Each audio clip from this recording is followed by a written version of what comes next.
Welcome back to the Not So Perfect Podcast. I am Matt Chin with always Gerardo Cornejo, and I'm a little woozy right now. I haven't been to the chiropractor in a long time, and that a month overdue. Yeah, and I got taken care of and feeling a little taller. Yeah. Came in looking a little euphoric, like he's a little, but in a good way. Ready to go back to sleep. Yeah. Yep. Well, welcome back, everybody. We're back for another week. We are in August. August is here, which that means for you guys, especially, school's starting back up. School starts. Shout out to all the parents that survived summer. Yeah. Everybody's getting all their last minute vacations and trips, and we had the kids at the lake yesterday, wore them out, and they just don't stop. What all did you guys do down there? We went boat ride to Margaritaville. Okay. Everybody got kicked out of the pool because there was lightning and thunder, which there was nothing on the forecast for the day. Maybe you guys were having too many margaritas. No, I thought I was like, did somebody poop in the pool? I was like, did Jacob poop in the pool? Everybody's kicked out. Everybody got kicked out, and then we just went for hung out at a cove, and it was awesome. Just the kids have the funnest time at the cove. Just sitting back, letting them enjoy it all. They started throwing chips in, and all the fish started coming up, and we have a little floating dock. Yeah. And they were just freaked out, having fun, wrestling. Good. And it was a beautiful day for it. And then we went to Redheads, had a little dinner and pool, and then just a smooth ride back. I was doing the math today. It's my 21st summer at Lake of the Ozarks, and that sunset I'm still chasing it, man. Now, were you guys staying down at the lake, or would you guys come back last night? We came back. Yep, okay. Yep. We left at 9, got back at 9:30. Okay. Not a bad day. Just a full vacation day, it feels like, but always a good getaway. Yeah, well, good deal. Yeah, and another shout out to all those teachers. Ooh. They're gearing back up. They're getting their... I hope they get their last vacation. You know, I don't think teachers get enough credit, but a lot of them go above and beyond to do what they got to do. You know, some of them are using money out of their own pocket to provide the tools and stuff they think they need for the kids to learn and be in a good environment to do so. So shout out to all the teachers out there. Thank you, teachers. Yeah. And then the kids remember you. Yeah. I still remember my favorite teachers, my not favorite teachers, my tough teachers. Yep. Still talk to some college professors still, and yeah. So shout out to teachers, coaches alike. Big difference. You guys are making differences, whether some days are more challenging than others. That's part of the journey. They're not all gonna be sunshine and roses. So and what this week we had a AI class with the team. Oh yeah. And it's kind of thinking about it's getting kind of scary with being a teacher and competing with this machine that humans should not have their hands on. Yeah. We are not smart enough to handle what AI is really capable of. Well, that's like having monkeys operating a nuclear warhead. Like, boy. I mean, I know example. I know they know where the green button means go and the black or the red one means stop, but are we sure we're gonna just leave them with what's inside that bomb is that's a great example of it. That's what's inside of the whole AI system. It is so smart, so instant. You can train it to do anything. It could be dangerous. It could be helpful. Yeah. And I don't know. It's gonna be interesting with teachers and competing against that. Yeah. Well, I think we talked about. I can't remember if it was last week or in recent podcasts we talked about it. Was just the, not looking at AI as something that's gonna run our life, control our life, but using it as a tool to help make your life easier. Mm-hmm. And there's a difference between that and. I always say it all the time because I hear it from Joe Rogan all the time. He's like, look, you got a hammer. You can use that to build a masterpiece house that you want, or you can use it to beat yourself in the head. Like, choice is yours. Yeah, and that's us individually using it, the AI system.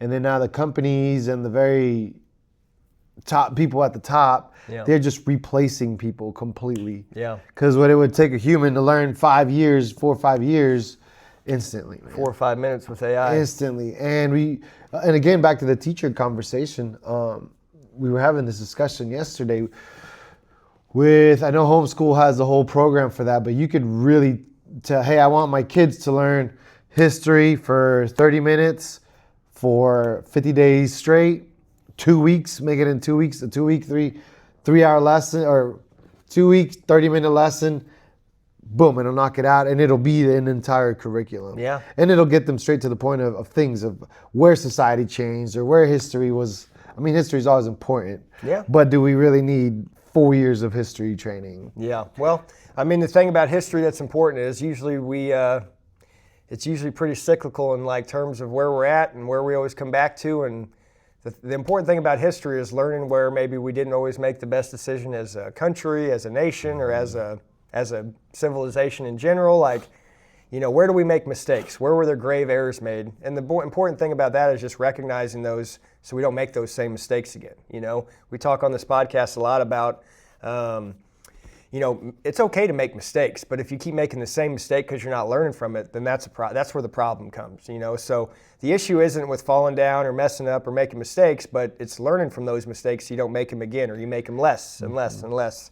So in my opinion, that's the biggest, like, I'm not super familiar with the AI stuff, but in terms of just using it as a tool to help make your life better, and maybe that's in your career, maybe that's in your home life. You use that for your scheduling, like, hey, ChatGPT, I need you to make me a schedule for, Thursday, August 6th, and I've got this and this and this and this, and they spit you out a real nice, clean document. It even tells you, here's when you take a break, take a chill pill, go outside and walk outside. Like, it thinks about all that for you. So a great tool to be used. And even I was thinking that's going to be the battle, like humans versus automation, however you want to call it, AI. Automation. Humans versus AI. And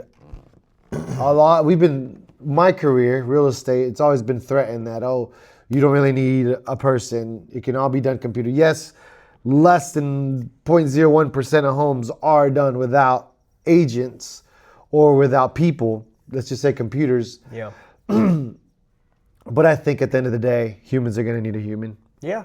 Well, I mean, and there's that aspect that you just talked about where, maybe 0.01% of the world uses no broker to buy just a house. Machine, just a computer. They go through the internet. They use whatever those resources are.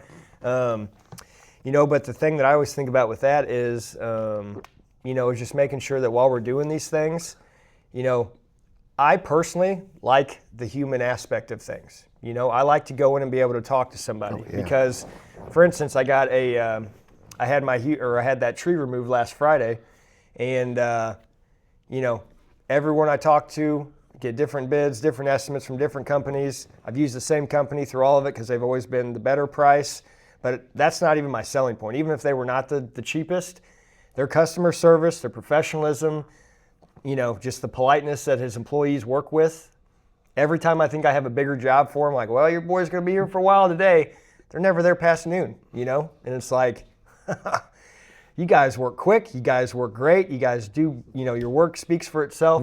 So in instances like that, now that tree's gone, I went in and got a estimate on some new windows from the front of my house. Since that tree's gone, I'll have a lot more sun exposure, and it's all the original windows in the house. So I called a couple different places, got some bids, got some estimates, and the one person that called me back that I wound up going with, they talking to me over the phone, they're like, now here's the price with this and here's the price with that. I didn't know what the difference was and what he was describing, so I stopped by there because it's on my way home. So I stopped by there the other day, and they explained to me what the difference was. This is what it is with, this is what it is without, and this is just the difference in how it's going to look. Oh, okay. So in my opinion, like, I want a human to be talking me through this stuff because I'm just going to tell them from the beginning, act like you're talking to somebody that knows nothing about Windows, make it make sense. And that gives me the reassurance as opposed to typing into a computer and then, maybe they give you a picture of a couple different things, but you don't really know what you're looking, you know what I mean? Like, I want someone to point out all the details of what I'm going to be doing, because AI is not going to be installing those windows. AI is not going to be manufacturing the windows. I want the people that are actually going to be hands-on doing the work, explaining that stuff to me. And I had the conversation about Windows yesterday. I thought robots and machines were making Windows. I know it's still people, and there's still people painting them and then moving them through the line, whatever it takes. Yeah, but I mean, and another way to look at that AI aspect and say we'll just use Windows for the example since that's the topic we're on. Maybe you can integrate AI to help make you run more efficient, to maybe make the production line move smoother, and that's not taking someone's job, but that's just making sure you can produce, instead of producing 5,000 windows a day, Yeah. maybe you can make 7,500 windows a day. Now maybe all those 18-month contractors aren't waiting 18 months, they're waiting 9 months. You know what I mean? So again, it's just going to help speed the whole process up in terms of production, windows going into new homes, Yeah. windows going into existing homes, and so again, more product going out, more money being made, everybody wins. Hopefully. It has helped our team through less thinking Yeah. and more doing. Yeah. Throughout the week, through our videos, through our messages, through our content, for sure. Absolutely. And now we have there's like context to our content, So there's actual good messages that helps us. We know what we want to say, but we don't want to sound dumb ever. The delivery is way better, and it's so instant. You can. So for like here, like you can get AI will give you a training for a 6-week. I want to lose 60 pounds. Here's where I'm at, and here's where my blood levels are at. Da da da. But you won't have Matt.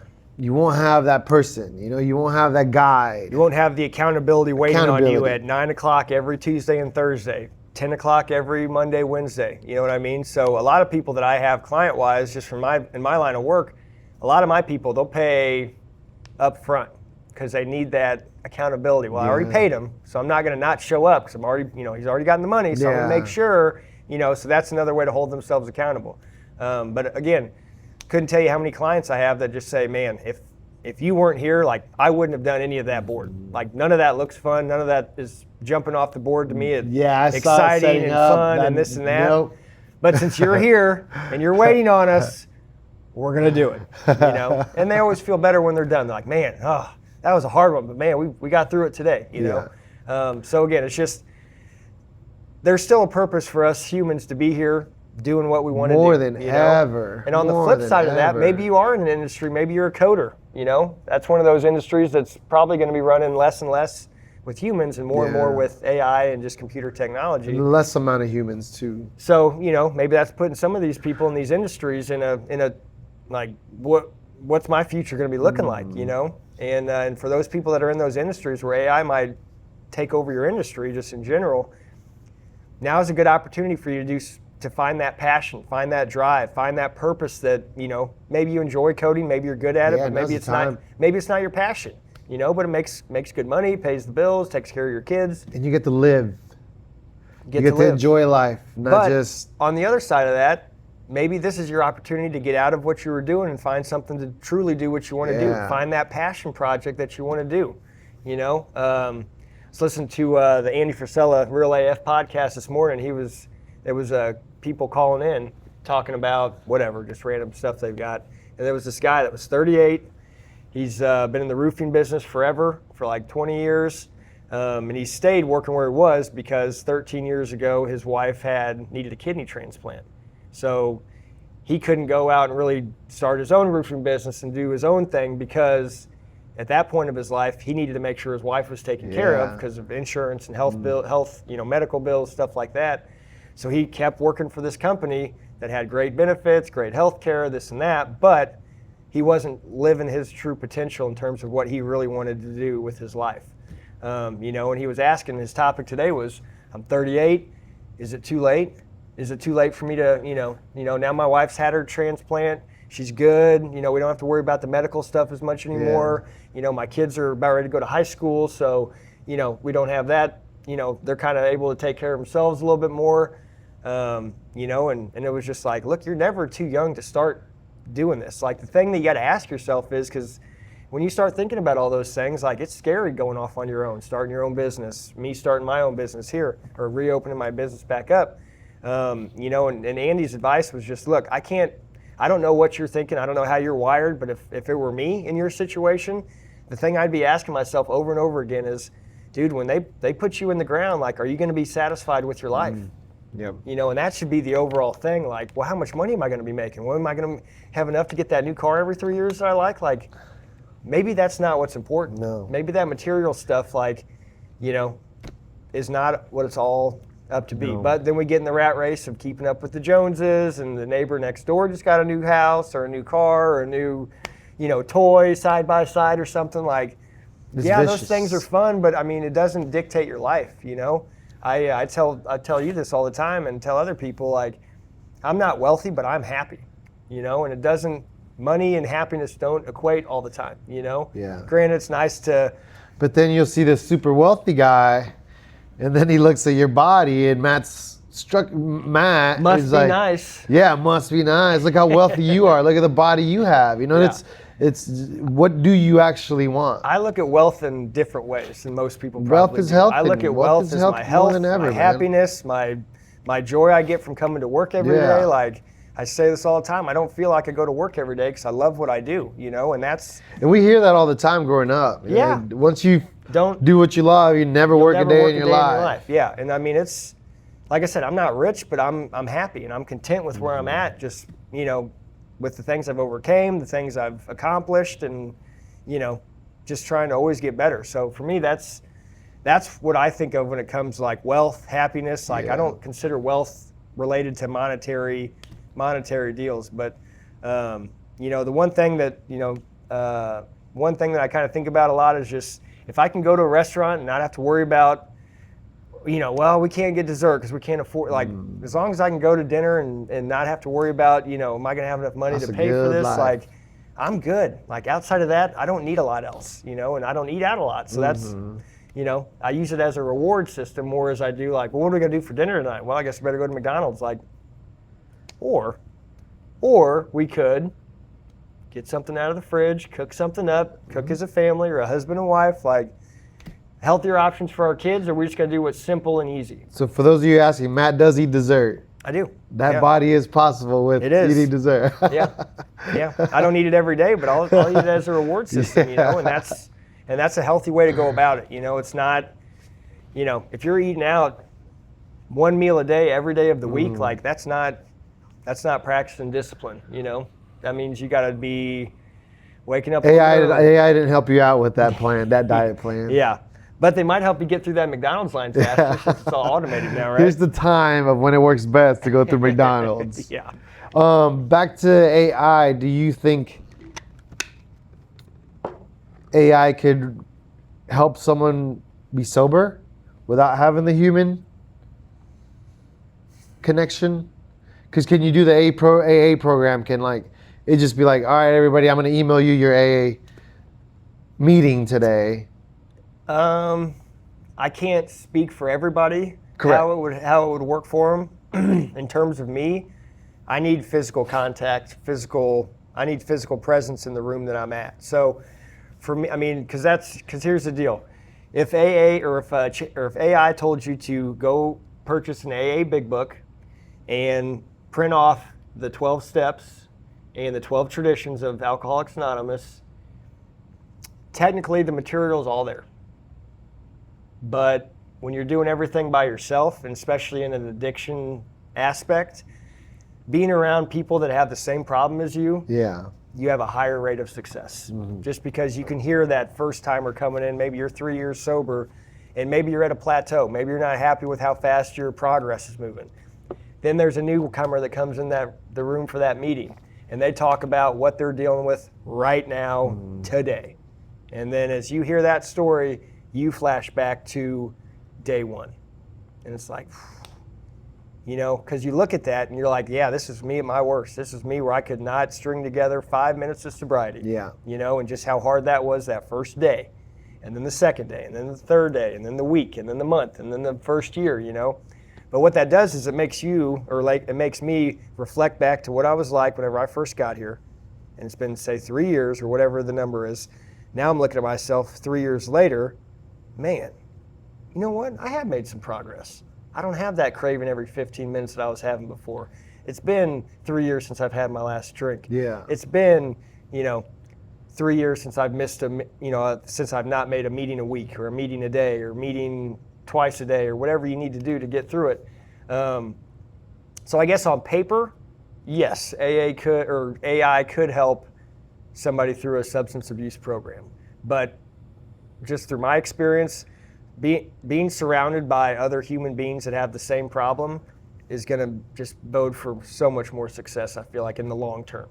Like you might be able to do it for a year, just listen to AI. I know a couple people that have. I've heard people in AA talk about how they white knuckled it, which for you, those that don't know, like white knuckling is basically just doing it on your own. Just the white knuckle comes from just gripping your hands, so you see the whites of your knuckles. But so they weren't drinking, but they also didn't have a program. They didn't have the big book. They didn't have the 12 steps to guide them through the journey, because there's no, it's kind of like having kids. There's no manual they give you at the hospital, like, all right, this is your first, okay, we need to give you the first child manual. You just have to figure it out. So there's people in my meetings that talk, and whenever they talk, they white knuckled it for 10 years, but they were miserable. They weren't drinking, but they were miserable because they have all this shit that they need to get it filed, sorted, put in the appropriate folder, like deal with this trauma, deal with this abuse that you had, or this terrible thing that happened when you were 8 that sent you down this road. So I don't know. I think AI could help. Again, I think it could assist you, at least maybe if you're not sure where to go, what to do, if you are an alcoholic, if you are someone that's got substance abuse issues, they might be able to help identify, like, you said you have these issues, and these issues. Like, perhaps a good idea or tool would be maybe to go experience an AA meeting, But again, that's using it as a tool as opposed to, all right, AI, it's day 13. What do I need to do today to stay sober, So I don't know. I feel like it could help some people, but in terms of like overall length of just joy and changing your life, just because it's a complete lifestyle change of how you were living versus how you're living now. And that's if you follow it truthful, Probably the biggest thing that I take away from it that I'm so grateful for today is just being nice to people. And not because I'm getting anything from it, but just like I went to the gas station this morning, I had to get some stuff. So I go in there, I hold the door open for one guy that's coming out. He's got 2 coffees and a big soda in his hand. Hold the door open for him. Oh, thanks a lot, man. No problem. Have a good one, brother. And hey, thanks, you too, man. Like, just that nobody expects it, So when you are, it's like, dang, who do you hang out with every day? Like, that's not nice to you. That wasn't AI, that was a human. So like little things like that. Human. The other thing I enjoy about being where I'm at today is, like, when I'm wrong, and that's one of the steps. When we're wrong, we promptly admit that we're wrong. If Gerardo's like, oh, what did you just do? Just get done running 10 miles? Maybe I ran 8 miles. I'm like, yeah, I ran 10. And then 15 minutes later, I'm going to sit there and just be like, dude, I didn't run 10 miles. I ran 8 today. I don't know why I lied to you, but I did. So my bad. And I'm not doing that for you. I'm doing that to keep my mind at ease. So I'm not, because for me, one of those lies, another lie, another lie, another lie. And then I'm right back to my crazy behavior, crazy way of thinking. So those are just a few of the perks that I can recognize the change that I've made over the years of being sober. So, like I said. It took kind of a village to get you there, right? Oh, yeah. Like I said this before in past podcasts, like, as a 35-year-old man having to ask grown men for a ride to and from meetings, like, that's humbling. I'm a grown man and I have to ask another human being for a ride because I don't have a license, I don't have a car, I don't have, So again, like, every experience that I've went through, like, that's God just smiling down at me like, test 1, test 2, test 3. Like, yeah, I'm gonna keep, like, you're not done, dude. Like, we're just getting started. This test is gonna go on forever. Like, how you handle it's up to you. He's like, I know how I'd like you to handle it, but let's see how you do, buddy. And sometimes I do great, sometimes I don't do so great. But you get but to that's do okay. it, yeah. I recognize it. All right, this is where I really went off course here. Reel that back in, so next time we hit that, we take the right side instead of the wrong side. So for me, it's just little steps you make, and just over the time, you just kind of notice the improvements in real time, and it's accountability. It's special, man. It's special. Yeah. I wish more people could experience it, and I'm not saying I wish more people were alcoholics or drug addicts or anything like that, but even if you just walk through this program and don't, take out alcohol and just insert a good life, everybody will be better. Everybody be nicer, kinder. Because again, we say this a lot, you don't know what that person's going through. Maybe they just lost somebody. Maybe they just had to bury their parents or a sibling or, whatever the case might be. So it's just better to show grace than it is to start off just, posted up, hair on your back, standing up, trying to let people know who's in charge. Yeah. But yeah, so I don't know. Peaceful. It is. But Yeah. So how about the kids? When do they start school officially? I don't know. Okay. Is it next week or is it the following week? I'm not gonna lie to you. Okay. I don't know. Gonna have to come back. I think it's the 18th. I think they start on a Friday, on a Monday. Stacy was talking about it, but Okay. again, it's been very peaceful, just one day at a time, man. If I didn't get anything done yesterday, again, back to my tool of AI, it gets it back on my schedule for today because I like doing checklists. And I just put it back in there, but I don't know, but they're excited. And I've even used AI as a tool. How to raise an Aries boys. No, wait, what is Jacob? Yeah, I think Jacob's an Aries. He's a Ram. Okay. So because I've been seeing him and Stacy, like the way he treats his mom. Not that he's bad. He's the sweetest. He's sweet, right? Yeah. But we always want to be better. We always want to improve as parents because, like there is no manual. No. So we've even used AI. Like, hey, I'm big on zodiac signs.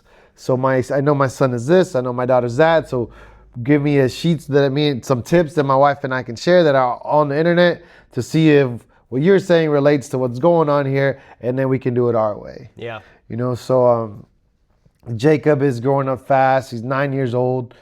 Irie is a teenager, and the little one, the last number 4.5, Marley. There really hasn't been much structure to raising Marley. Just love, just pouring love to her, hug. Not that we didn't on the first two, but we did. We had no idea what the heck to do with the first one. There was no AI, so that's why we didn't know what to do. Jacob is all right. You're just following with the first one. Just do what the second one does. Third one, all right. We've kept these two alive. Complete the circle, and Marley's it's just awesome. She just brings us all together. Yeah, she's a sweetie pie. They're here, but then we do want to train them, prepare them for real life, just in general. Like you said, open the door and be kind. Some people will say, like, I opened the door. We went to First Watch at the lake this weekend. I opened the door for a young lady, and she just walks in. And pet peeve of mine is like, just be thankful, be respectful, but just walks in. I'm like, did you guys see that? But again, it was a lesson there. That's an ungrateful moment right there. Did you guys see that? We did something for her and she didn't care, acknowledge us, or she expected that. And that's why we tell you guys, thank you and be respectful. Please and thank you. Please and thank you. Please and thank you. So just the lessons in that, to teaching them day-to-day stuff, because we're trying to think or brainstorming, like AI can really, they don't need college anymore. No. College is really just networking. Get in a fraternity and go see whose parents own what business, yada, yada. It really is. I'm just calling it what it is. That's pretty much what my experience was. Because my experience at university was networking. Yes, the classes were great and I have a business degree. Now what? Yeah. But my professor, meeting this person, meeting that person, getting outside of the football program, knowing I wasn't going to go pro. Yeah. Once I knew, because it was all NFL or nothing. I don't know, bro. I saw that kick that you did when you were 40-yarder at 40 years old, man. I didn't do the right networking for football. You still got some leg in that. You still got some swings in that. It's all in here now. It's all in here to do that. You be the Kurt Warner of kickers. I'm ready. I'm ready. If Kansas City Chiefs are watching this. Yeah. Andy Reid, Harrison Butker pulls a hammy or something. Here's your guy. You got backup down the street. Here's your guy.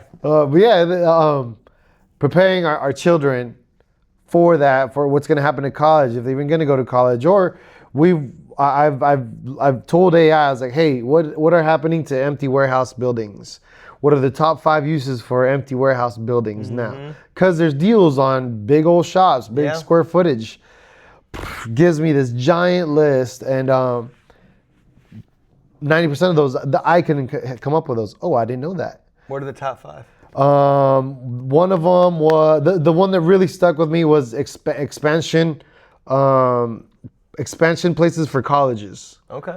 So, for example, dorms or like no, for actual tech schools. Oh, okay. Training for tech schools. Yeah, The parking's already there. Yeah. You have the buildings because Lynn is getting, or State Tech so big. is getting so much money thrown at it, and they're running out of room. So then you build expansion hubs and all that, and I was like, ooh, that's genius. And then ask the next question. So how do I get funding for that? How do I do this? Then again, my real estate knowledge starts kicking in, and I need an investor for this. The other one was like you could start a hobby space, which is kind of like what this is, like you could do sections for a gym, sections for photography. Let's do a laser tag warehouse. Or laser tag warehouse. Is that number 3?